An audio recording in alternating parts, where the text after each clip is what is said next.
Hello and welcome to this video about the Mycenaean civilization. Around 2000 BC, Indo-European tribes started invading the Greek peninsula. These invaders were at the basis of Greek civilization. But who were these Greeks? In this video, three important questions about them will be addressed. First, where did they settle? Second, what did their civilization look like?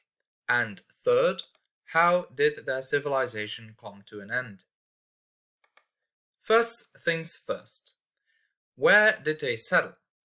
The Indo-European tribes who invaded the Greek peninsula around 2000 BC spread across the entire peninsula, as well as on the islands in the Aegean Sea and along the coasts of Asia Minor. These tribes then forced the original inhabitants to submit to their rule. Important city centers were founded, such as Mycenae, Athens, Thebes, etc. The invaders were called Achaeans.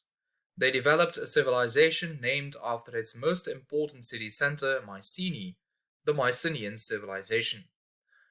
For this reason, you could both use Achaeans or Mycenaeans. On to the second question. What did the Mycenaean civilization look like? Every city center formed an independent kingdom. At the head of society was a king or basileus who had all power. The king was in charge of the nobles who gave him military support. Both the king and the nobles owned large pieces of land, and ordinary people had to obey them. The Mycenaeans were a very combative people, and they frequently waged war. That's why their cities were fortified with a colossal citadel. The city walls could even be 3 to 8 meters thick. When a Mycenaean king or nobleman died, special tombs were built.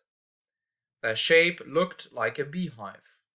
These beehive tombs were called tholoi in Greek, and they show us how powerful and rich the elite was. In the tholoi, gold funeral masks, gold objects, and many weapons were found. This indicates that Mycenaeans were great goldsmiths, that warfare was really important to them, and that they believed in life after death. The Mycenaeans lived off of agriculture, but because of population growth, they had to import extra food via trade.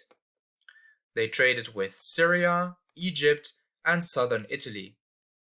At the beginning of the 15th century BC, the Mycenaeans occupied Crete, and they took over maritime trade from the Cretans.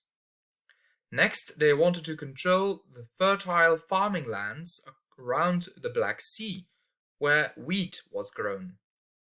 Now, the city of Troy controlled the passage to the Black Sea, so the Mycenaeans came into conflict with the Trojans by wanting to control the Black Sea trade. According to the Greek poet Homer, an alliance of Greek cities eventually managed to destroy the city during the Trojan War. Finally, the third question. How did Mycenaean civilization come to its end? Around 1200 BC, new Indo-European people invaded Greece. One of these groups, the Dorians, settled in the Peloponnese, where they founded the city-state Sparta. The combative Dorians used iron weapons to defeat the Achaeans, who were barely able to defend themselves with their weapons made of bronze, which is less strong than iron. Moreover, the Achaeans had probably been weakened by earlier attacks. The Dorians ended up replacing the Mycenaean civilization. This word cloud gives you a good overview of the most important keywords of this video. You can always press pause, and it's strongly recommended to watch twice. Don't forget to fill in the Google Forms, and see you in class.